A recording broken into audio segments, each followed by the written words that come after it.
Maud entre la vie et la mort et Roxane introuvable, sous les gravats Demain nous appartient 8.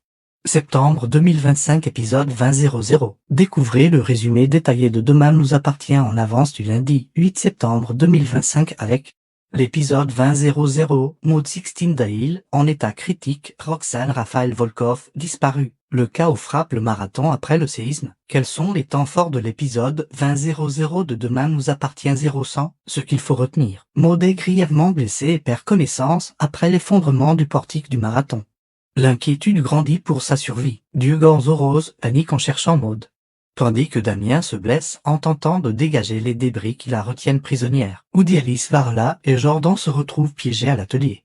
Woody souffre d'hypoglycémie mais Jordan parvient à la rassurer. Violette, Salomé et Binny est en détresse, sans nouvelles de sa famille. Marceau la réconforte alors que François organise l'évacuation des élèves. À l'hôpital, Marianne, Chloé, Benny et Christelle gèrent les urgences après le séisme.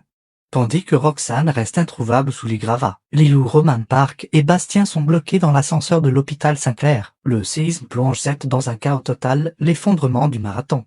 L'hôpital submergé et l'inquiétude des familles créent une tension extrême, entre la survie de Maud, la disparition de Roxane et l'angoisse de Violette.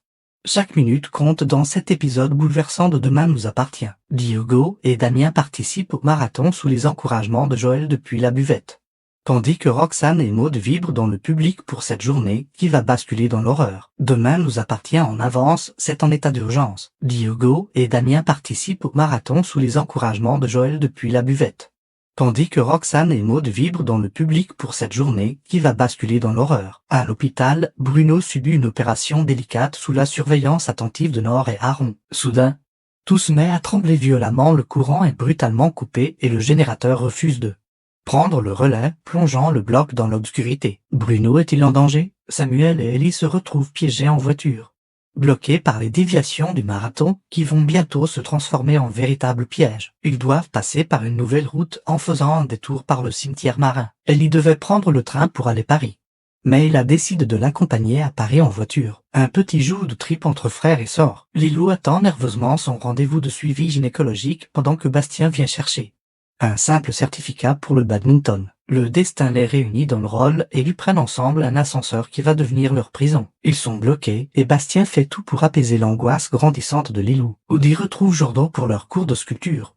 Direction l'atelier où Larva se déplace à la terreur. Elle se moque tendrement de lui en le qualifiant de muse, ignorant qu'ils vont bientôt être pris au piège dans cet atelier que Woody voulait montrer avant le début du cours. Au commissariat, l'atmosphère devient oppressante, plus aucun réseau ne fonctionne. Sarah, Martin, Aurore et Georges sont dans l'incompréhension totale de ce qui vient de se passer. Quand le téléphone se remet à fonctionner, c'est pour annoncer l'impensable. Martin reçoit l'appel du préfet révélant un séisme de magnitude 4 à 5, avec de nombreux éboulements et une nouvelle qui fait peur. Le pont du marathon s'est effondré. Diego franchit triomphalement la ligne d'arrivée et Maud, rayonnante, lui annonce qu'il a battu tous ses records. L'euphorie de Diego est à son comble.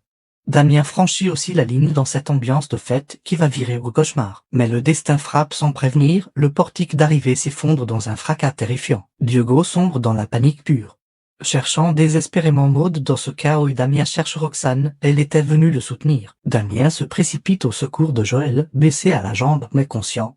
En attendant l'arrivée des secours, Maud est complètement bloquée sous les décombres, l'air lui manque cruellement. Dans sa détresse, elle appelle Diego mais se trompe de prénom en criant un ban. Puis c'est le silence. Maud perd connaissance, laissant Diego dans une angoisse indescriptible. Damien se blesse à la main en tentant désespérément d'enlever toute la ferraille qui emprisonne Maud, chaque seconde comptant pour la sauver. Demain nous appartient 8 septembre 2025. Maud 16 Dail va très mal.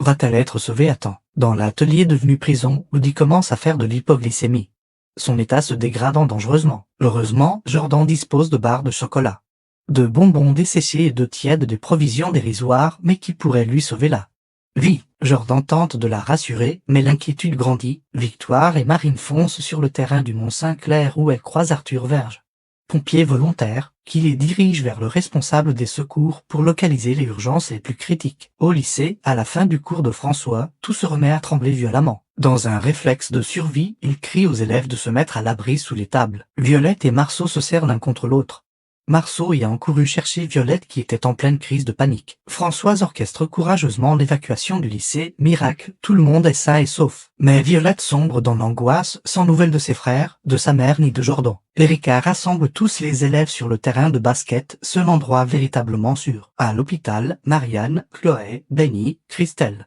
Marine et Victoire sont mobilisés dans cette course contre la montre. Soulagement pour Bruno, Aaron s'en sort car l'opération n'avait pas encore commencé selon Nord. Le courant revient enfin, redonnant espoir. Au lycée, à la fin du cours de François, tout se remet à trembler violemment. Dans un réflexe de survie, il crie aux élèves de se mettre à l'abri sous les tables. Violette et Marceau se serrent l'un contre l'autre.